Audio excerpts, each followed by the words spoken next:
Gwenole l'arvol, be meskol pat pemzek vloaz, amman per lesan ba douarnenez l'er mom hiou, a bet o skrivan eus ket pelzo, on dezen divar a pedagogiez diouiezek skol, gwire ve a vechou, a liez a var, memeus mistri skol a ve kolet. Penoz monet da rempred ebrezon gant ar vugale las, penoz implijou diouiez las, penoz ober pa ve respont det e galek a padal par ortoz o respond e brezondek, en band et eus on dezen, et anno, sinon ça restera la langue de l'école, favoriser l'appropriation socio-linguistique du breton dans les filières bilingues de l'école élémentaire. A gahe, teus igin et memestra diskoulmou da jikour ar vistriskol, antadou hag ar mamou a vechou ve, hag ar preder led an avar divar plas ar brezondeg er skol, a gidentelez ar brezondeg. A sed ar pez mont vont da velet ban abadenn ma a pen koz, mais blanc de ber dija, sevel an dezen ze gouze pemzek vloaz lasou. Kentaderez pe mam. An iraen eo an tamm a eo. Ben a fin on kroget, pa bon kroget aver mi skoul, e dovil daou. Moa bet ar jans den em gavou bar ur skoul la ma droema an trao dija. A ben a fin meus laket meus reid ba choson nu an al, a hen oa gred al labour, loik jade, a he oa biskoul ba douarnenez di ba wepel.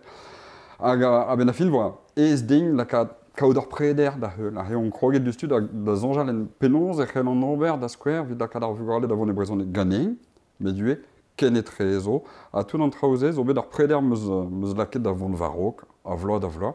Hag a ben a fin, d'om zonj om deud gant ar skepay, gant ar skepay skoul, ba douarnenez, om deud a ben d'ober trao a yemad en dro. Bet ur c'houlz bennak, a he, d'om zonj voa e dovil daozek, degloav ar ler, voa bet kinige ding dont da vea stumer. Stuma ar skolerien. Hag a ben a fin, an doar e moa bet betegen, a voa un tammig performativ un tamm, da e penonz mon ar pel a pochup gant ma re bar skoul, a he, e voa daou ding displega an trao da dud zo, voa tud disañvel, a oa ba skolioù disañvel, a vechou gant skol, bar skolioù l'er ma zo kazaliveioù, pe skolioù neve, l'er ma deus ket brezhoneg betegin. Hag a he meus rankit ledannad ma freder un tamm, hag klask penonz larfen generalizad un trao un tamm. A he, ne oa ket mi don a ben da gas ma binvioù dime ar pel a pochup, mais kentor sevel binvioù a vijemat d'an nol. Spont e dout, ma lar on dit teus ar goulenn ouze peogwir neket naturel implech ar brezhoneg er skol? Oh non ket, tamm ebet, me zo bet ket lenner en neiliez egret deus an ar. Da la rede, touez ar skolidi meus bet, boa lot doa brezhoneg barrier, me an dan vrasan doa ket. Ning zo barz an dra, zo penonz advuezekad yez. Mom ket gant an dra zo, mom ken derel, ning zo klask kasot disor, an dizan d'an dra zo bet ar rok, a klask gwellad an trao. Ne he, normal vije diz, ar diez ur c'hoaz, pa veket a zevenadur. Bezo zevenadur ar skoul, an nol ar c'hanom zo bet ar skoul, ne ning war petra eo diskilen pe gant eus gret, me meus ma zeo. A liezmat ar skeudenn an eus an trao an eket a pez a zo vid gwir, met ar skoul diouiezek, penonz be a skoliate den diouiez, penonz eo diski un neiliez bar skoul, zo lod ar c'hanom eus gret an ar he, met an darn vrasa deus ar skolerien, a deus tud ar vugale, lo deus ket bevet an ar he. Ne he, neus da zevel ur zevenadur vije boutinor etre ar skolerien. Pez a lavarez a he a zo a bouez ken evit ur meskol neve, be stumet neus ket ken pelzo, an deketa, la komen ur skol l'er ma vet digoret an entendiouiezek neve, gant ur klas e brezhoneg hag e galek, an deketa ma ya bar klas, e on dra bennak neve evitant, pe gant neus ket bevet an dra he pa oa bien, met ar vistri skol tro drodin, neus ket bevet vei. Non, an em gaout ar rer, pa vet lakom e vije devez kenta un entendiouiezek, pa vid ar republik pe katolik, en em gaver baz ur skoul zo duty dija di ba wepel gant ur zevenadur a zo, hag a he tigoezer gant ur zevenadural da zigas, peus ket tomb legitimite ebet kan ver ar rezoaman a rok, ne a he peus tout da groui. Hag peur liesa, piou vet laket war sort postou. A reaouang. A re neve war vicher. Ne he, tud o deus sim, da ver chikour et da val. A kouskoude ar stumardur ar skolerien, a zo treu da var, aliezmat a evet troet war zu garalek agar mathématico mekin, ak tout la pesa zel deus an du izeg ez avelos ket agoste, mais o lot, même eus bet argent, d'accord, d'ar stumar, du Hugo de Lasso, voit Berzon Briek, voit Trao Solut, voit tud, vel Jean de Robin, Stéphane Moelle, Ronan Lourdes, Stumé d'Arhonom, Gaël Herbert, vraiment, baiser voit tud, vraiment, une an pesa, ou azo classe de zibroui, vido bar argola, vidar studierien, hag veke kiniget kemeze arvechou, neus kemi arvechou brezonek, neus nahe peus tud, azo anemga va arvicher gant alive brezonek ar helber treu da var, alive, enfin, preder var bedaouli, ça zo dister a war, just au 10 vidant dut, ar kouskoude n'in ket payet muur, ar rezez o payet 10 da real. Ne he, krogedon gant al arbourze just a war, vel stumer e pen kenta, ad ar koude meus zonje de voa daou mont da farchal peller, hag vel klasker meus berc'hoant da vont da zifrosta an dachenze vid an ol skoler just a war. Mont da vede a pez voa adrin an diez a manchou a voa ba pep skoul, hag ue adrin an traumat vez egret ba klasouzo. Kontet eus don penons e voaz digouete mes skol yaouang e barz ur skol l'er ma oa dija ur sapre sevenad ur tro-dro d'ar brezhoneg ba douar nenez l'er ma zo pouez ive gant ar brezhoneg a brezhonegerian a oa d'ar mareze en tampep l'er ive sor e oa an traoù me evit ur mes skol yaouang a zigoue barz ur las neve en un enten neve pe neve yavar hag e krog e brezhoneg hag e verespont d'un pe dei egal ak pen da ben. Just var e trao plus trek penons ober, penons sevel ar zevenad ur ze. Hag ion e viche mod lard a skouer a vugale, non, an me ret prek brezonek.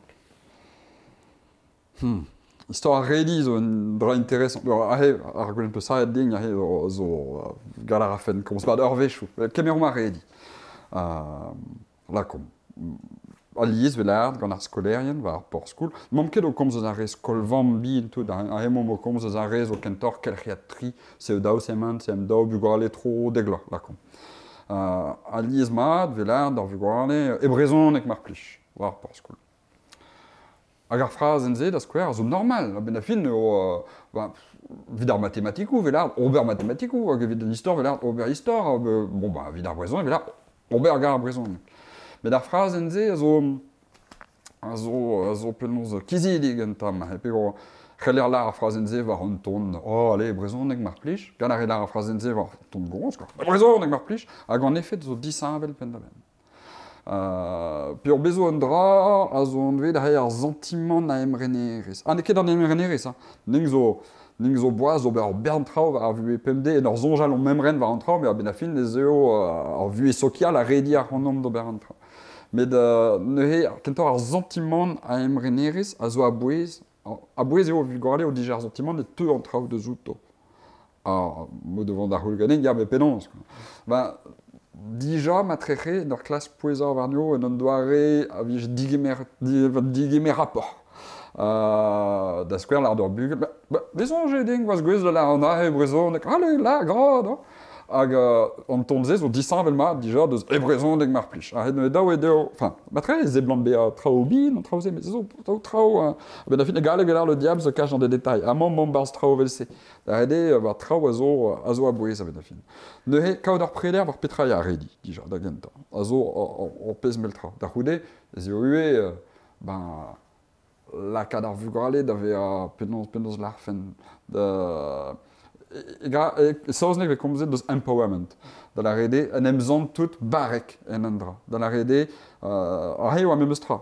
Ar varegez, hag ar sentiment ar varegez, a zo daou dra disan avel. Bezo tud zo barek, an en emzant ket barek. A bezo tudal a zo divarek, a kouskoude en emzant ton barek. Men ning deus im, da la rai fichans d'ar vugale. Da la ardeo, pegen brao eo pa komzet se preson. Ya, komzarez brao eus pen. Tout an traoze zo traozo a bouez. Distrai a ran meus tra var istor a redi pe a redi ou er skol. Pa ve koz d'ober matematikou, veke l'ar d'ar bugel, allez, mar plij, gra matematikou, bon, ma ne blij ket detra gra drawal, pe memeus mod evit ar galek, a memeus ma viche soznek, en ur gentel e soznek, e viche goulennet e soznek mar plij. Viche ket la, allez, gra e soznek, ma teus ran, petra ya a dreuz ben ar fin, ben aferze a fer redi ou mejonje din e war skol, l'air a redi ou rede labourat, neus ket droit da telefonig an telefon nezo ket kreiz ar klas. Ja, mieux visé à school et à l'air m'avait desqué la redi ou ce qu'il y a. Peso dra poésus kena. Peso vid ar brezonek ma fel diom, et j'ai pehen et ar brezonek gant ar vugal. Neus ket voyen da boueza velse. Ma o deus a sentiment d'ave ar rediet, bah ok, ma in ron drover bar school. Or bar school vegre de brezonek, mais ben neuhe, et jomo ar brezonek yez ar school. A ma fel diom e ya fe ar brezonek mez ar school gato. Ma fel diom e vije impligit an dev ar brezonek mez ar school, ma nem zon fer vugal e brezonek gerien hag e vije gret barz ar vu e sokial gant ar brezonek. Et daou diom, c'hoarien doare sutel gant an traoze. Da rede rediou a c'heller kaout pat pranta a jou, mais redia meken a kaout ar sentiment a redi regrin a zo labouraen e pa benafin. A benafin e tistruger tout ar pereni c'heller kaout. Da rede ar sentiment gao c'hoant, penaos larfen. Skeudenn ar brezonek. Skeudenn ar redi, skeudenn ar school, ne vo kemal. Ar sentiment d'ave a barek, ma vezet rediet, peus ket ar sentiment d'ave a barek, peus ket ar sentiment da liammardur, peus ket ar sentiment... Meus ket ran da bouez ar re war ger plijardur, pe ger touelus an tamm ma. Oblijardur zo an dra, met daou e a senti me meus tra, ober an trao, pe gwir ezonj diom, me a bouez an eke pe gwir an eus plijardur ne mekin. Neuhe a he ran ker c'hoari war olivet ou disan. Er skol l'ech a blijardur ivet. Ya, an daou. Daou e kaout plijardur, daou e kaout diski kaout rediou, a zeniez zo diez gant ar skoul, pe gwir ran ker labourat war kementa chenzo velse, vid lakad ar vugrale da vea, em renor da c'houde. A he, a bezo ar ger a zo a bouez vidon ar ger émancipation. Da la rede, on eus c'hoant e vije ar vugrale gwez d'ober gant apes vet desket bar skoul, en ar vue war l'air, vid, pe en ar vue a vraiment, vid beva mad, a vid ber everus, vid non pas en emzant tout gwasket gar vue, me kentor beva da vue giz peus c'hoant pen da ben, met lior deus an tuz ebe meus tra. Vid on met da komprenmat ar pez lar ez ahe, penaos evel un norm meus tra, an norm hag a reolenn implij ar brezonek e barz ar c'hlas, pa ve er avechou ihan pe verket niverus er skol o Robert e Mosse hag er c'hlasoual e galek, var porz ar skol, per liesan e galek, hag avechou vei an tadou hag ar mamou a zo luziet un tamm pe gur felkedio ma vo redi et ar bugel da gomz brezonek, a padal neus laket o bugel en ur c'hlas duiezek. Penaos sevel an norm a ben ar fin. He, meus an non ket gwez da res pabde. Me zo gwez, la me zo komz eus a skolioù zo kro, l'ar ma vezer o kro igati. Me la komz a skolioù zo staliet di baou epel. A he dija, on eus pep school, zo norm da square, skolioù zo vo normal komz e galek gant ar meskoul war por skoul, bar skolioal, normal komz e brezonek gant ar meskoul war por skoul. Lerc'hioal, pa en em gaver ar c'hlas, justu e tremen an traoù en brezonek, bar klasoual ne raket. Klasou zo, pa ve ar gentel e brezonek, e ya ar vugrali en brezonek ken e trezo, klasoual ne reonket. Ahe oa ar meskoul zo komz d'ar vugrali, hag ar vugrali brezonek, hag ar vugrali ken e trezo e galek. Hag pep skoul ve kavet normal an traoù. Da rede, pep skoul eo ze a c'helen du yezek. A peso, ar skolerien, ne jinjon ket skoul ket meze, hag ne ion ket da velet penons vegret bar klasoual, bar skolioal. Ne he jom an traoù, di ba e pel, di ba e blavechou velse. Hag me gant ar vicher stumer meus bet ar jans da vont da velet skolioù disanvel, gant ar vicher klasker meus bet ar jans da studial, da tersi an dut, hag a he velaket varvel, a he meus chemaiou brau da ziskouez diet, ma fel dit, la ma ve gwelet ez eus norm, penons normalité, ma fel dit, disanvel e pep skoul. Hag, ok, petra ober gant an ahe. A he nie ma trer zo o labour d'ober. Ma ve gwelet zo voyen d'ober seurt, vije normal mon embrezonek gant ar meskoul war por skoul en doare normalizet ba skolioù zo. E ma trer zo voyen da studial penons vegret, vid don a ben d'ober ar meus tra, da ver an ahe pepler.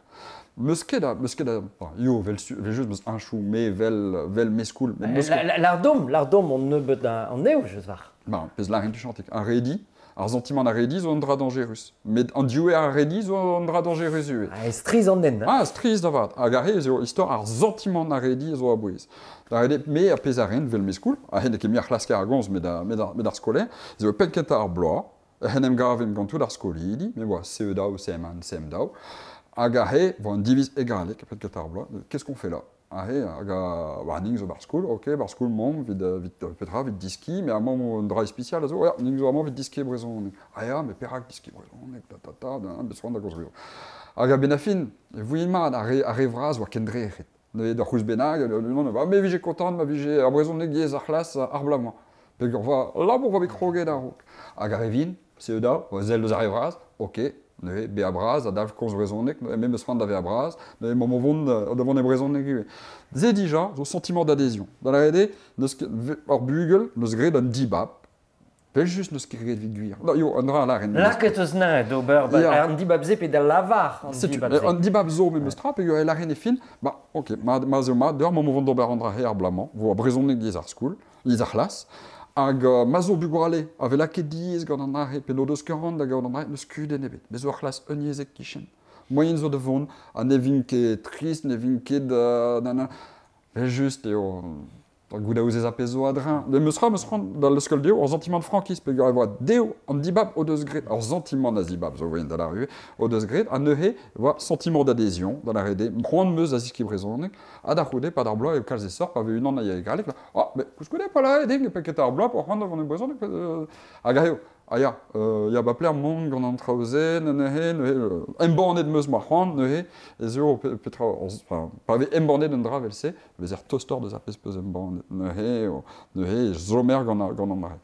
Neuhe ze zo sentiment d'adhésion, da roude zo sentiment de contrainte, peus kom la retu chantik, ar kaout ar sentiment neo te zo koz, peus c'hoant da zik, a gare zo voyen da c'hoari gant ar sentiment de contrainte, da ale blakom vigilard, gar vugorale, allez, vraiment, ma rovon da gom, ze brezonek me ken sambez pa diou vunuten. A gare o deus ar sentiment ne ket un dra spontus ve goulen e gato, pe yo diou vunuten, neuhe mai no vont d'ober an tra, ma vo kelard, bon, allez, vraiment, e brezonek betek fin ar bloa. Allez, neuhe, ma ve c'hoari, petramant zo voyen da la, allez, vraiment, vo komz e brezonek, met droit zo d'ober tout ar fazioù fel da. A gare, peus ar sentiment ne ket ken gwaskus an tra. Bezo ar skoleris meus a terset a he a lare, voa droit da flepi, bar chlas, a etre ar rentelioù a he, tout a pezo bavardage, bet e brezonek ne mekin. A he, tout ar vugorale, a re aratos gant an da he. Ne gwellariz, ar contrainte, sentiment de contrainte, zo daoudra 10 an vel davat. A demzon, j'ai ranker c'hoari gant an da he. Tral, zemzon tout barek, ur bugel en emzon barek, ave gwelet gozien den barek gant an dra, a raio kalz e sar. Peget barek ou den brezon. Ah bah, just, bon, vant da gomz e brezonek. Puis ur barek vid orber. Pezo, daoe diwal gant an dra, puis pez ve gwelet a vechou uet krenardet kentor, en emzon tout barek tre, en emzon tout barek tre brezon, a koz koule ninkeka, j'ai ket fal deo, mont da veled, ver vid ar galek, du stup, ave lard, j'ai prendu, non, j'ai pris, brezonek vek igre d'an arre, puis gant eus ran, j'ai komz e brezon, ne edo diwal gant ar sentiment da varegez a helbe an tammig, a ene ba vechou. Tre detra, non, pe var etra, e parla pa gant an mat, ez eo ar sentiment da lian mat ur gant an dut. Dan ar ede, en emzon tout mat barz ur chlasat.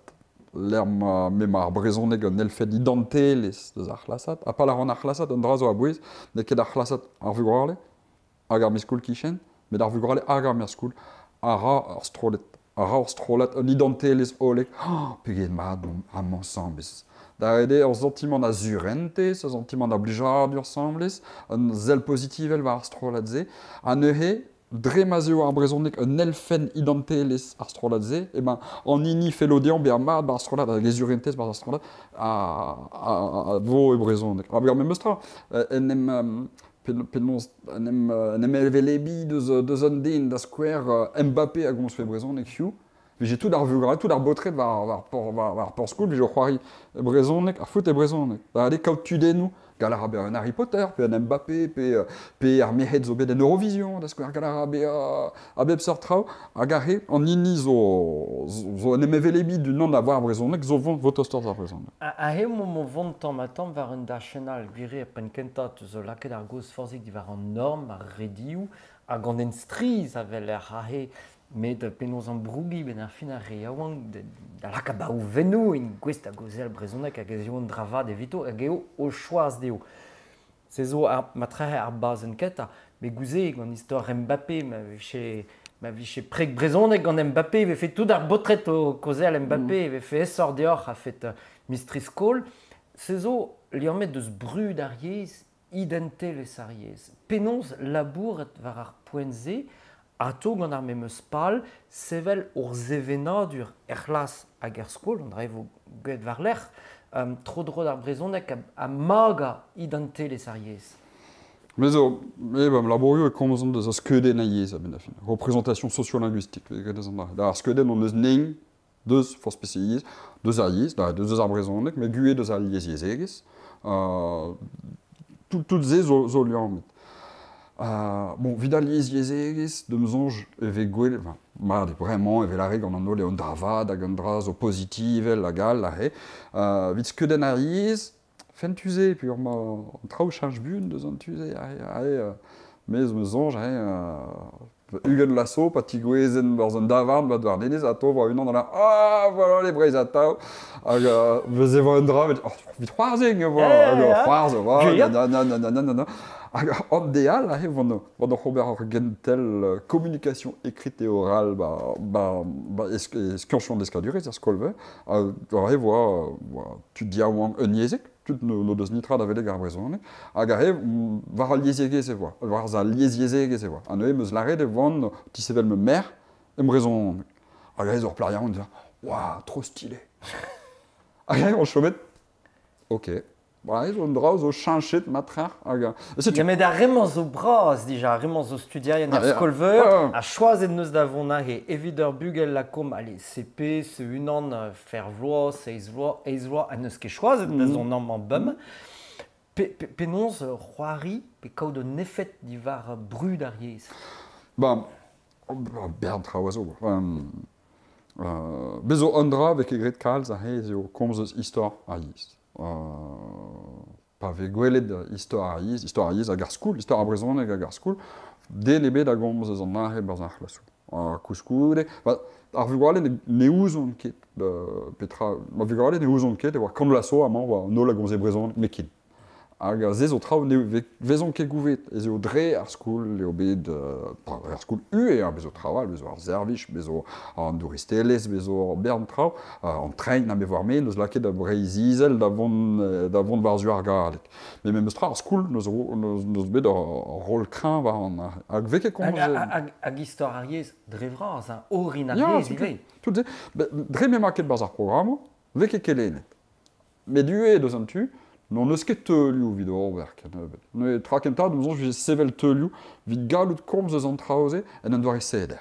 Da la rede, vije ket ar skolerien o Robert Tibarabou, politikel kaji, labour komz deus trao a zo tachenou, risklus, me ar matrer vo un an a la, ouais, mais non, ne ket guir, ne ket gisse, tatata.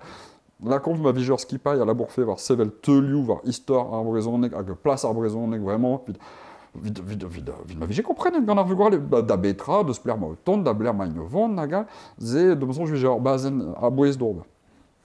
Bezo an dra al, zeo lianmad ar brezonek gant yaouankis, deus an tu. L'arenquête de Oda diz lianmad trao deus ar gozni, ma fait d'état. Mais d'un obersort, vije yez ar egouz, yez ar yaouan, yez an dud bebsort tut. Mais de vidze, rank ar vugorle kaout square you. Ar vugorle per le san de ske square you tut ar ar brezonek var ar pemde. Bezo ar miskoul, mais c'est tu tout. Meus gwelet un dra, me meus tra.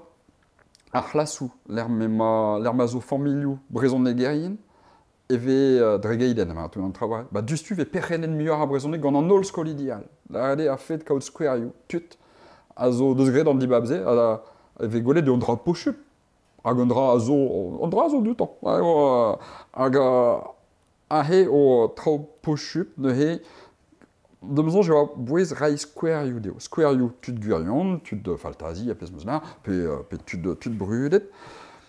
Me due, enfin, kinnik deo pas trop mou disanvel. comme on de matrice narrative, dans la réalité. PPP, André, une matrice narrative qui m'avait l'air galak. Eh ben, ma peut se rendre au guise à l'ego, vide Sevel d'Agastel et Lego, a peut se briquer nous d'Issainvel, là, que point, au bon de Hastel d'Issainvel. Ben, moi, ils auraient briqué nous dans la réalité. 10 briquens, vous ne savez voyez dans Sevel à Hastel. PPP, t'as dalve briquen, je sais pas. Ben, Square war trouwens, une nom de ce côté on a ah bah mais on a dû quand on va rendre ah bah mais quand on a dû quand on va rendre agal dans la réalité Rai Square you deo Rai à peu point au vent de la gamer Loden barzan trouwes à tout dans trouwes vos sorte matrice de la réalité sorte bois là vos moyenne d'abé point crouille arster ne se rend dans la cadre va pera qui cause raison nek 1 juste dis-moi da gompren mat Petra ve fait arster z de square et fetis ah Petra helbe ah ben nous ok Petra peut sortir la questé peut sortir la combe mais raison nek zo lui en met gomme mangou ça square zo l'histoire formule vide rewal et vos lui en met gant arhan vide rewal et vos lui en met gant arguminis mignon net vide rewal et vos lui en met zo tout dans el fait nous zo voyen d'un implijout enfin vide arvugale la com vos d'un vélo de matériel bras de gant arbrezon nek blam dans la crouille au sorte idéal en temps soit idéal le soit idéal avec deux ans pas vine bras fentuze, puis pas végouler gant ar vugale, dost a guiné no oez gant ar brezonek, kentor en oez, a pas végouler ganto, quand tu seras grand, est-ce que tu parleras breton avec tes enfants et ben, neus inhibet, nem vel gant ar brezonek en dazon, pegur, nek ez ouezus, pegur no deus kebet, den zonjal, ne rai perdra deo, da grouilleur ster, da la rede, kaut el fenou, barzon endro, vid la canio de, ma vie j'ai pochup en em velout brezoneg en dazon. A ze neke d'ober neke kendre rineo var dans le diwal quand on a un historio identeles zo trao suti la war a même ce que rend à redir enfin ce que rend à redir neke gur pour bascoul ve redir dans duit ber trao ze ni roller school mais va en historio identeles et on se dit yo aboise et helfe juste avoir be emren ar vugale quand on a clinique a deo da gemer a pes feldeo a zo mad vito. Me vit ze rankom kinik trao, hag a vit poen ne ginium gom nitra, hag zo jmeus ar skolerez a lare, ba non me gom zankere deus a ster a diski brezonek war las, dija var pemde ve gret communautariste de zoudom hag prosélyte de zantual hag meuskerand hag a oze ba ma micher. Hag a moi kompren, ah ya, me meustra, hon ez a oa unan a oa penoz a VV brezonek, a roublat de brezonek, a vugale savet de brezonek, a barlas, et la ré, hop là. Guise ma vigilerde, je vais quand même pas expliquer aux enfants pourquoi faire des mathématiques, c'est un peu dangereux. A garé, zé vid ar brezonek. Mais pez a lavare sa he a zo a boezive me meustra, a gion e kred ar vistriskoll ober, betek pez ar poen mont, betek penoz galak vichelar plafond vert, ive bar penou, pen mont a enet deze, gwere eus lo deus ar vistriskoll, neus aon davant rebel gant ar brezonek, a vechou ve an tadou hag ar mammou rebechi ive yom rebel gant ar brezonek, ma yon drabenag a dreuz gant ar bugel, ma ne teuf ket ben da len, da gonta, e vo drefot ar brezonek, ne vo mas a drefot ar galek na drefot ar bugel, a dreforz re a choazou pe a zibabou d'ar bugel, ar poent benag e hean a ziviz pep tra. Ba, apez a laren ti chantik war ar matrice narrative vid ar skolidi, a zo ken gwir vid ar skolerien a benafin. Ba, benafin, me krogon en drog an ma studioù, e daouvil pe war arzek, pu ur vonamant, ba gwell ar filmou va douarnenez, gwell ar filmou zo l'er, me meustra digor va ar bet, lagal, quoi. Hag a he zo unan, me vo sevel ur barnom gantan, hag a ren zerni, t'es un stit bilingue, ouais, et t'apprends à tes élèves à écrire dans l'orthographe de nazi. Hag a he vant chomet, mais, vant ket gwez da respond d'an a. Hag a he me zonjet, koskoudet, je kedin ya henem velon gizon nazi, hag a he me zonjet, waouh, a matrez o un dra d'ober, hag a he on kroget en drog an ar master, hag on no ar rentrez master, pourquoi parles-tu breton? Hag goulet va vite dormir déjà da genta. Hag a he me se komprenet da benafin, tout dans l'histoire du gouaz ka vezela ket war nom, a voa direiz. Mais ma gomz brezhoneg eo peogwir en em zantan digor war ar bet, war ar liesseurtez, hag fet gomz brezhoneg neus laket ar c'hanon da vanet ar empred gant tud a zo veva e Kaledonia neve, Kanaket, tud a zo veva e Tahiti, tud indianet d'Amerika an anternans. Vidon me, gomz brezhoneg chuandeiz eo difen a liesseurtez war ar bet, hag difen a liesseurtez vidon nol da eder, tud ar yezoual ue. Hag ahe, on emrente kont em eus tra, en idéologie eze, peur en idéologie, a meus a he, li sortez, a gal, va ket plas vid an mare. Hag klas ke meus lakad an mare, var an dol, hag komz gant mare neilet, komz... A demzon, eo deut var vel an mare bremañ eo kalz esor. La an ket eo men eus gred a labour, me ket, met klas ke meus kemer perz en a labour ze, vid ober sert le herre feket an dud a santi, mañ o skriva gant a skritur de nazi, quoi. Eo diskuez, ning, toz eo tiski brezhoneg, a zo komz brezhoneg, hag zo gant ar zel digor war ar bet, a kas digor eget apez a zo e brochal da skwer. Me a evelom on neil en a zo striz a var me meustra, vez pez a lavarez, re de maga idanteles ar yez, ma vo atperennet gant ar vugale, roan d'ober gant ar yezse. Ma veke maget, ne vo ket atperennet ganto, ma revaget, ez eus risklouive, penaos mont war an en ken striz a ze. Kompliket ar vize c'hoaz, a hefe ar d'ar vid ar vugale, la kom manio veva bar ur skoul, l'ar ma zo normal kom zo brezhoneg, en em zan tout ar reon mag gant ar brezhoneg, a tout ar re, bon, moin zo, me ma skolidi esem da oa zot gant ar brezhoneg, hag an aliez sa pochup, ma ranket e vije brezhoneg ken e trezo, va vo ar gwell bar kerun an bennak, me meus tra, an labour va zekret. Ar d'ar war ar skolech. Hag ar skolech, ar skouer ne ket mi tadik, mammik, ar meskoul, pervestre skoul, an dud gour, ar skouer e teud a vezañ an eire. Rezo, leper, velar da pe a hier. An ehe, o kudennek, pe ur ranker beha giz da real. Ar komz brezhoneg, zo, beha disanel da real. Ne ar zo ur bazen eus pen, a zo da gompren, a zo da studi, al meus ket responchou vize. Yo, ur respontek meus tra. Pio, var teorien an emdiderbini a he, a pez meus studiet bar zan dezen, ez eus pa ze nou. Ar bazen genta ez eo a motivation. Komz e veding en brezhoneg, la e veding komz e brezhoneg, respondar an egal. Pez vegol e la vechou bar klasou. On neil a he zo régulation, penaos da wedin al kavout an trao, motivation extrinsèque non autodéterminée. On m'a doué. Bah, ma peus ral, beus tout an trao, komz ar brezhoneg, pe ve gortezet de zoudon, ober en brezhoneg. Komz e brezhoneg, mon devant d'ober, puis en modal, mon devant da gaout kude nou. D'ar koude, peus motivation extrinsèque autodéterminée. A ze zo ni zo interessant. Komz ar brezhoneg, ne ket kameze pegur meus ar blijar dur da gomz e brezhoneg, mais pegur eo an dra a bouez vidon, pe ar bazen war l'air, pegur liammet gant ma idanteles. An ehe ma peus ran, pa en emezan ur bugel, liammet gant tud, barek, an emezan tout ar emren, ba ben a fi de ping barz ar skeulze. Hag goleve, ur bugel ave rediet, ma en emezan mad, ma en emezan de liam, ma en emezan eo amz gant ar joaz, ba ben a fin, e vo an dra a bouez 8 ans. Hag mateo ma ben da vaga, youl velse, motivation velse, e fin ar CM da, ba ma tre pado, an tam peo. A ben a fin, zon istor a youlze, yon an ini soluta. Ma peus var l'air zo, zo motivation intrinsèque, ur blijardur d'obertrao. Mais motivation intrinsèque, ne ket ken interessant, pegar a ben a fin ez eo diouz an digouez. Hag ne ket pa dus, da skwer, lakom mout zo te gant ar Scooby-Doo. Ober ar Scooby-Doo di ba wez, a he, waouh, on a plij eo, ober ar Scooby-Doo. Hag, d'ar koulz bennak, mon devant da raedit, da euro vid ober pep Scooby-Doo. Eh ben, mou devant d'ober, pe kovit kontant, da euro. A d'ar koulz bennak, mon devant da ba wez, da raedit da euro. A mou devant da ba wez gant ar Scooby-Doo. A zed liez o traoz o bestudiet, peguir a ben a fin, youl ave maget, pa veke mag mi, ave torret. An eng gant ar brezhoneg, baz ar skolioù kenta, veke la ket notenou e brezhoneg, e nebeut. An dar empred gant ar meskoul, pervestre skoul zo tost, pegur ma war a PMD. Hag ar skolach, brezhoneg danve, notenou. Hag ar re, c'hen em gaver gant youl ave torret a ben a fin. Ne demzonj zo, keit ma vo ar brezhoneg gwelet giz un danve, meken, ar skolach, an eket ur yez beva sambez a he, e vo ar gudenze.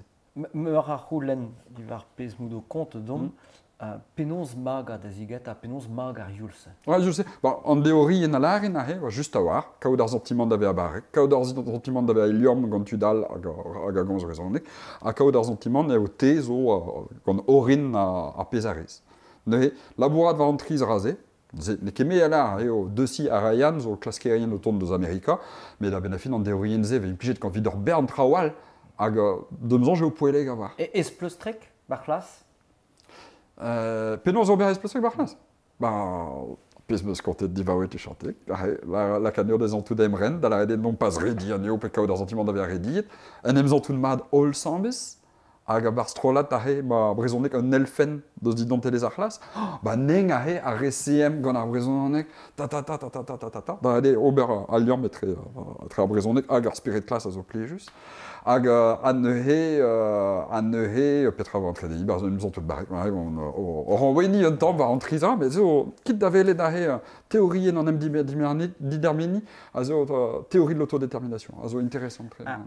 Eil dra, ben théorie en ze, hag a tout peste ce compte et dom, zo dedenus kenken, diskouer es kler, et vos plantes donor renut ariez, mag un tom deus da idanteles. Ar ger idanteles. E brochal tristol, a zo ur ger kompliket ive, a ne gret ket ar vistriskol planta ar brezonek doare on drabenak deus on idanteles diomdi, me kentor doare un danve, moi c'est eus risk lebet da gaout. Penaos ober, a penaos ober, ma voke rebech e det ive, c'hoari gant idanteles ur bugel benak. Mais vel klasker, meus vel meskoul, plus din c'hoari gant an tache nou a zo riskus, c'est juste war. A kavant eo a boezmont da velet remunudou, on eus ragzonjou war an tra, mais petra zo barz a ragzonjou. Hag an historiou idanteles, a hel be kudenek ma vegolet an idanteles giz un idanteles a bat pelzo. Mais neng zo... Peso, evidor vech an norm e brochal. Ya, c'est tu. A peso, tout a penons diaze a reuz a ver marement tro d'ar skol. A penons a dan didente lechou a reler kaout e barz ar skol. Ya, hag bezo idantelechou a zo deud da ver kudenek, grewal a zo reiz, mais dime, bon, c'est un tabut politique, là, il y a pelor et a pez gred gant ar skolerien. Mais c'est un goulet par bende. Mais de l'oden au même strat. A de je keit ma vo gwelet an idanteles giz un dra, ne fifket hag peus nemet an idanteles, na lo ket mon entro. Ma ve kinniget an idanteles giz un dra, a jinj pa d'ar vu. Hag, ne jinj ket bebe levez, ne keze laran, mais da rede c'hell unan kaout idanteles ket bakoum ekolo d'ar c'houlz bennak deus ar vu, a kouskoude voa ket ar rog, hag an idanteles zo gant lodennou. Nin memeus an idanteles, force pes sort digouez meus, ben a fin meus idantelechou bien, la kom meus ma idanteles d'ar zad an vintin va ar mahat ba doar nenez, meus un idanteles, meus oke, la konta an d'ar zad an nouz a fes nouz eus un idantelezal. Un idantelezal. A pa ve zomet tout an idantelechouze, e ve kavet un idanteles. Met de zo bel fet hag an idanteles yez meus, mais zo brezonek, bevar an em brezonek, labourad ar an em brezonek, mais zo zot gant ar gar legue. Mais aux autres gant kornaouenou brassens, das quoi. Neus ket a nebiez etre an traoze. Hag a liez, ez eo ar politikain, just war, o deus c'hoant da lakaat a nebiezhou etre an traoz. Mais o gal a breton. Hag pa mekeran d'ave a gal, eo pegur ave lakit gwask war ma idanteles breton, mais de blam d'an ar, eo an dra reaksyon. Ne ket an dra, me pen kentan, breton, d'ar nenezad, breton, gal, européan, deus ar bet, deus an olvet, ma fel dit, da heul. Deus kudet ebet, vin an ar. Greteus da dezen, just skolver roazon da zigata, bet skolver Genève ive e bro Suisse, blam de beer, just var Suisse ez eus ne ket teier, mais pideriez a zo officiel mem changement da italianek, alamantek, galek a deus ar romanchek a zo ive. Romanchek a zo langue nationale, mais ne ket langue officielle. Mais o trao, manefazio ket no ket spécialiste war an, mais gwir ez o pideriez va lodenou de Suisse. A just war, e bro c'hall, neus ket kalz a duet deus labouret war didaktelez a liez-yezeg, ez penons kelen diou-yez pe ter-yez. A ben a fin, a re o deus labouret va ze, e o tud zo labourat war ar fleu.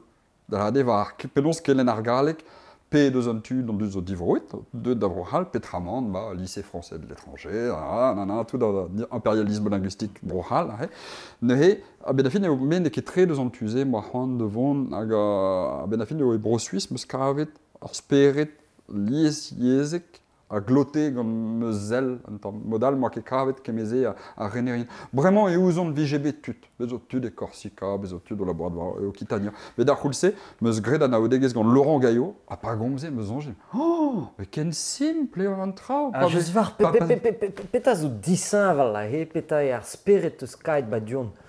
Ben a fin, ez eo difor etre an deniezegez hag al liezezegez. Duze o normal be al liezezeg, hag an draoz o c'hoant, eus an dud o deus c'hoant, da valorize deve, hag al, amant, pezo mard, eo be un liezeg, hag unan zo du liezeg a vechou, ar c'hell be an tamm daou e diwal, pa vez er skoler brezhoneg a vechou, e brezhoneg a vechou, e vez ez gwelet giz un terrorist a vechou. Ah, ez onger, me korki, petra e an a. Duze, ez eo, normalisé dans le trao, a liezezegez zo an dra normal, la on doare da veva ol sanvez, da rede identité les Suisses, ez eo don a ben da vestronia un tamm da nebeta, yez a real zo ba bemeus bro ami. Neng amant, a ben a fin, ma peus ron da ve gal, ar golatra e komz ar galek mekin, a kouskoude, ez eo ar brezonek, loden deus glad bro hal, da la rede rang fe an dra bea valorizet, ze zo giz... Michel Feltin-Palas, il écrivait de Léor, also intéressant. Razetener.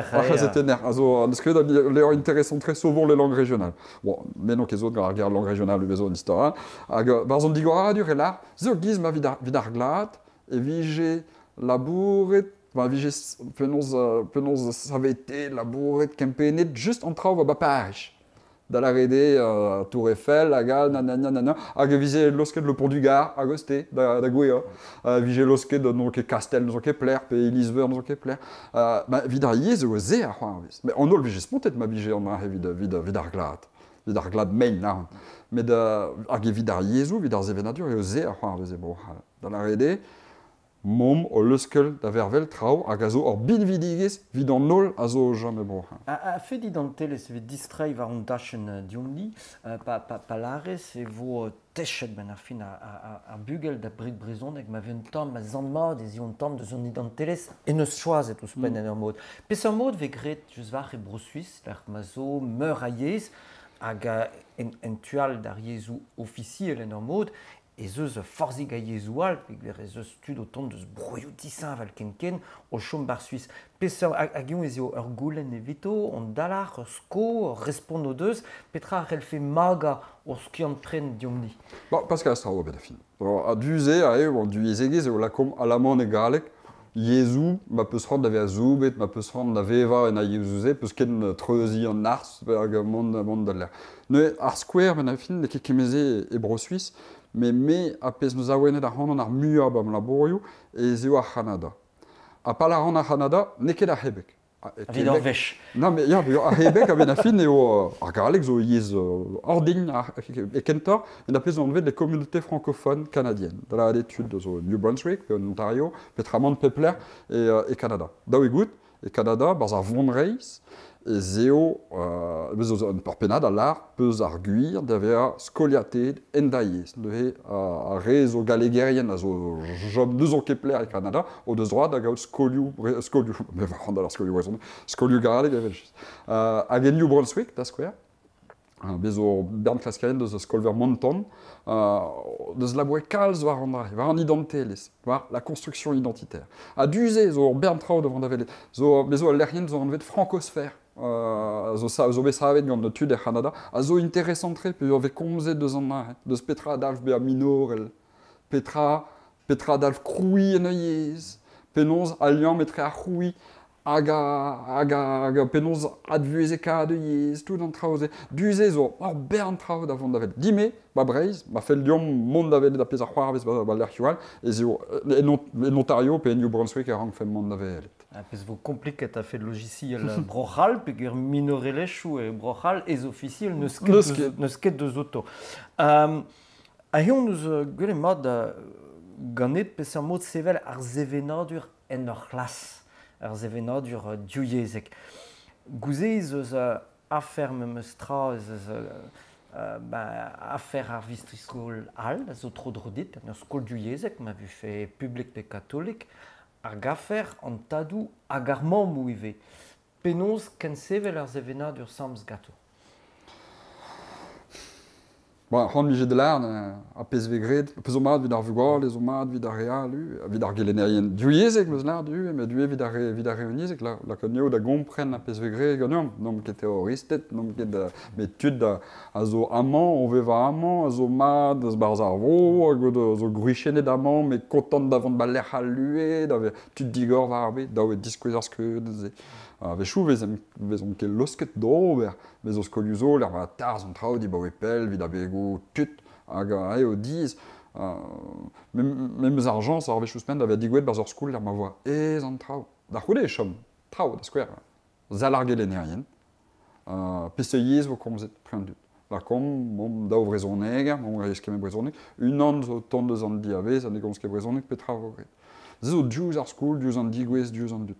Ning oa digouet d'ur poen, leur ma voix normal on drahe hag an dut, ket feuket hag ning, pa agreizol ma zonje diom vije interesant an niveau atigouet, ba vez echan cheyez, vid em barzi barz, met dar en prejou fichans oa etre an dut. Pez ne ket gwir ato, zo historio tut a liez. Vid an tadou hag ar mammou, ar memeus tra, a hemeus klevet ar skolaer neus la edin an deal a hez la boad ba plugun, var amzer an tap, da ede a pez o drober ou spen vid ar skolerien en tual dans DV School, e vez e bod e gantan tud ar vugale vid diski c'hoari em brezonek da c'hoarioù, vugale skol vam, penaos c'hoari war ger da c'hoarioù vet esket war skol. Demzon eo an dra dreist. Pegor an dut da he, un an a lak ar vugale bar skoul ma trehe vo pegur eo zur neus c'hoant, gant ar brezonek, goudara da bler neus c'hoant devant, bezo tudal a lak, du yezegez, ne ket fall, bezo tudal a lak, me breur neus laket ar vugale bars, ne vemont devant da berkemendal, bezo tud a zegouez an tammig dre zegouez. Hag an nen a zo ue vid an tadou hag ar mammou. Ba ede tre ar bugel, pa vet ar bugel daoula, pa vet degla, e ma zeo be em barziet, barz ar skipai, tud, bugale, barz ar skoul, en em mahen em zant mat e barz, ma en em zant barek, evel, tad, pe mam, ta. Gwed a riz da bler meus ran devant. Ne he an du zev o youle kar, hag laket vester gato, gant va ar PSV gret gant ar bugel. A dem zonj, e ran ker ober ar labour etre ar skoul a tud ar vugale. Bez ez o goulenn kaz gant ar skolerien nu, ar skolerien va deus perdra d'ober barz ar klasou, ma ve goul gato kemerek. Bezo tud a ken telioù brezonek d'an tadou hag ar mammou en tual d'an DV School. Mais bon, vezon ket payet muioc'h vid oberze, quoi. Ne a bouez eo ober an dra, a modal zo tout ar gevredigez. Ar gevredigez, an dra zo a bouez an eus ket ar bet egen, memes tra, ne ket ar skoul, la saveto ar brezonek, ya ade an istor kevredigez eo. Ar skoul a zo ar benvek e fedu savoir, pegue er c'hell ober seurt kelen ar brezonek d'or berntud en nebeud amzer kentor, a galara lakad an dut da ad krogi gant an treuskas ar familioù. Zeni, barz a politikerez ad vuezekad a yezou, ar skoul a zo ar benvek velse. Me la kom, meus klevet an dra, gant ur plar zo chobet o kitania, la ren noa dom, me zo skolerez du yezek, no kitanek, met gomzan ket no kitanek, da ma forcément zet esko er skoul. Je suis ar fichman a lar, vid a zo sokioyezon iur, a lar, ez eo ar guden pe ar pal ar skoul, ez eo ober seurt vije an treuskas formilioù, ad laket en dro e plas, pe eo ze. Bodal eo dao ad sevel an traoù, vid pep rumat, ad sevel en dro. Ma ve lak treuskaset ar skoul, a he eo ec'hellez lennonad an traoù. Ne ar skoul zo an elfen, ar benvek, e a zo pouezus, demzon ec'hell ar skoul ober gwelloc'h eget a pez ar ratioù, pegor ne zim da grouier zevenadur hag al tout da pez an eus lar bet egen. Met ne raio ket muioc'h eget a pez a c'hell eget a pel Robert. Hag an dra zo a bouezue, ez eo an treuskas, an dra zo a bouez, ar pouezusa eo an treuskas barz ar familioù. An dra zo memes tra, an disor souezus a war meus gwelet. Barz an dez, ne ket ken souezus a ze, me meus kavet souezus war ar prim vese. Labouret meus war ar pec'heni, da ede peseur bugale zo vont da bec'heni ar brezonek, da vele da brezonek vel oiez en eke vel yez ar skoul. A gwelet meus tout ar vugale, a zo en darem pret gant ar brezonek e mez deus ar skoul, zo vont da bec'heni ar brezonek. An En no l'année. Oh, va au studiaden, vel juste vos kavet ne bedenu, da c'hous benag, tu da vont da gant spere denep. Mais même stra, tout da reze a zo gant brezonek barger, zo vont da bercheni ar brezonek, ar bezo chansou braz, ma ino vont da gen de hel da heul. Vid ar reno deus ket brezonek barger, za bep sart. Bezo lod ne berchenon ket tamm ebet, et même stra, lod ara, lod da zo vont da ver youlek vid ar brezonek, zo vont da bercheni ar brezonek. A ze zo dra intéressant, même stra. Ze a dal, e hel ar skoul ober ha benag. E tal var boan, klask lakad ar binvioù d'aver effet du sort, klask la stuma gwellor ar gelenerien, la kanyo d'aver murenoez ve pédagogiz, Jésus, et pegur hel ar skoul kao d'un effet. Met même eustra, en effet. En ni poezusa, ez eo an treuz kas formilou. Hag demzonj labourom ket a war var an drache d'ar marement. Pegur ne kedez dise vel bugral e brezon. Mezo tad an eve, mezo bugel ur bloaz, avant ma ganta da zo brezon egerien, a kouskoude, ne ket kenanat, bon, vraiment, emad, mais e pen kenta, pa voir babig bi, na ek penons kom ze brezon, den ken bi, hag meus ket ar geriou, me zo bedisa e galek, me groek zo bedisa e galek. Hag demzon zo pezmel labour d'ober deus an tusse, vid esat, bue a reo deus gret an dibabze a zo ken diz.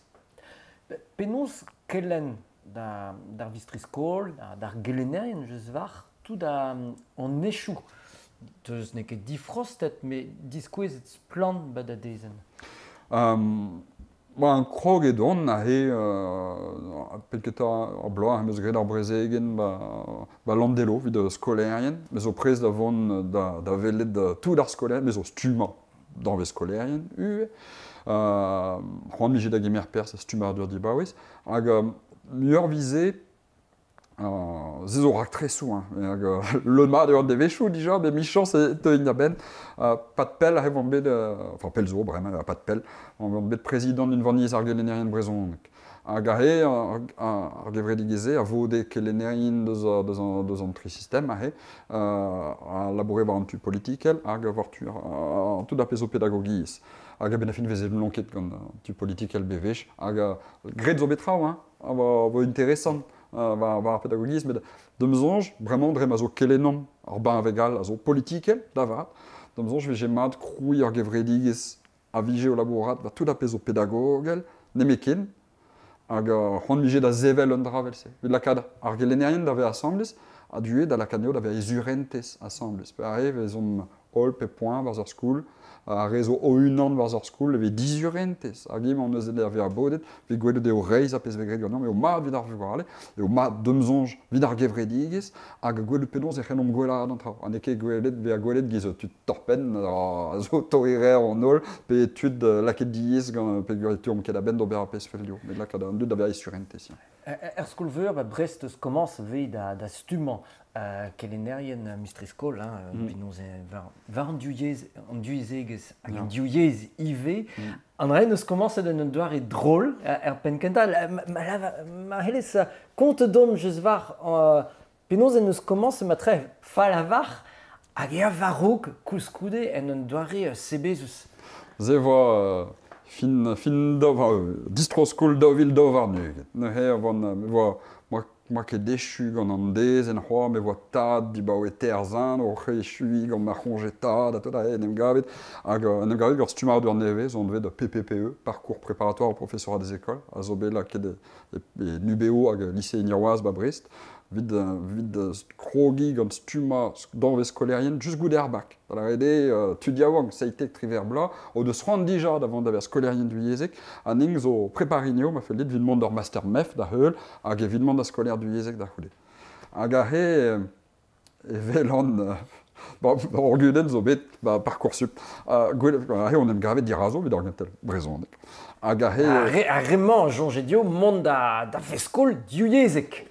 Pas ket bezek. A he meus gwelenio dirazon, pem war nugen, hag gwelet ar vo an dra iadreuz, hag unan de saet ar biz. Dite, verdeigne.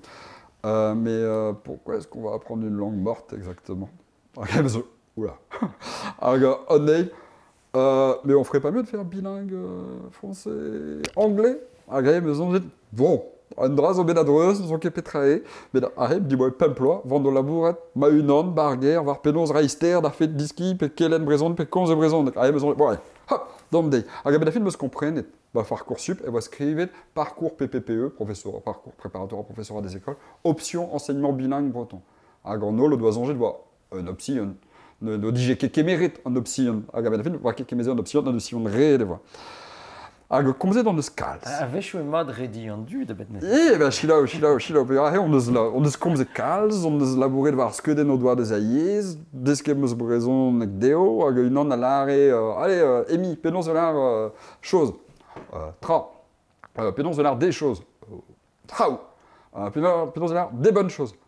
Traumat. Hag a ben a fin o deus gwelet, aio, tud deus brezizal, tud deus penarbet kajiol, o deus komprenet war brezonek tro dro deo. Hag a hem eus gwelet o daolagad a riaouan a o tigori war bet, giz ma vije bet a ridoch o tigori, velse. Hag a ben a fin am digwelet neil blavez, premen, bezo divar pem varnugen a boa penketa, zo dao varnugen a zo ken dalachet.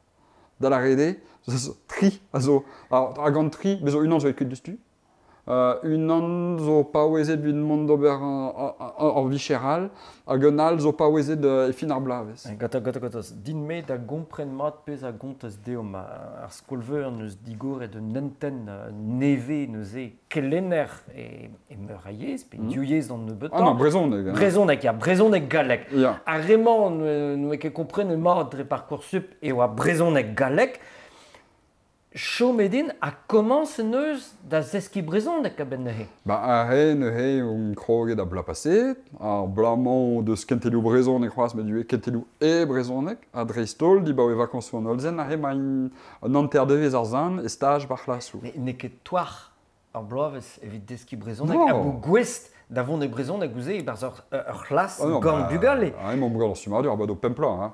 A he ne ket o vant da ver skolerien dus tu. E peso, a he in kroget dija, digemerit gant skolerien barz ar klasou an anterdevez. Hag ar zan paset, a he zo unan neus lar edeng, ar vechou ve gret koz a denou brezonek, a vechou ve gret e galek, a he voa e galek, a he neus lar edeng, bah, voilà, je faisais classe en breton, bah, je parlais breton comme si c'était naturel. Hag a he beus zonjet, waouh, tac, unan al neus lar, bah, a he moa, me ne ket me neus gret klass an deal, met a he o ma heneilis, hag, me voa ban, met dirazi, ken bra, oa, anei Robert School en brezonek, hag. Gantoz, a emmoù do kont don pega ben fin betegen evit stumant kelennerien gwez e brezonek pe viche golgato, mont da stum di, roudou, enfin, kaout ur stumadur dibaouez, fermis, naouvis e brezonek, pe tramant tud me desk e brezonek a vionek, pe nar skol ma viche ba diwan dioyez, ma china tot. Men ne oa ket deus an nense gant tud a nouien ke brezonek pe noz er blavez kata bar skolveur hag a vo gwez goude bloa pe noz daou vloa da vont e brezonek da vat. Ah, goude pempla, hein. Skolerien goude pempla. Ya, me a he la var ez dom meus tra tud zo et stajou da velet A ur zo skol. varonnen, a gwez da go firu, da ve a varonnen vit tud ne rekefout deus ar brezonek a ro. Ne he, a he o, mo sevel an traoù. Ar ede, ne meus laket ar pal e fin antre de blavez vije olive bedao.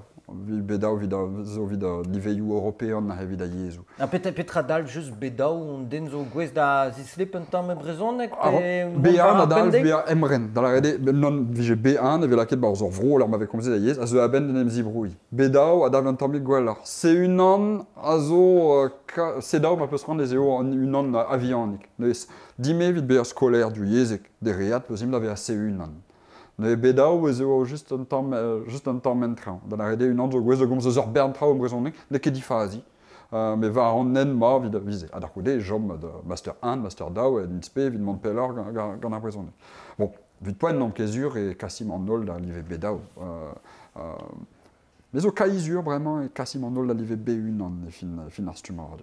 Hag vilar avionek, bezo noz vechou gous kanket kalz, pe gant noz onjal neze, pe noz ren an orben, a he on eus ar jans da ve a chikoe kalz gant ar ran vro, moien zo diom lakaneo d'ober stajou en un vez gant stumdi, ter gwech a bla, bezo ar stajou er klasou, bezo kentelioù e lise zo e brezonek, bezo kentelioù gagnom ar skolveur zo e brezonek, kentelioù pedagogiz a zo e brezonek, ne he, meus tra an anter deus an implijamzer zo e brezonek.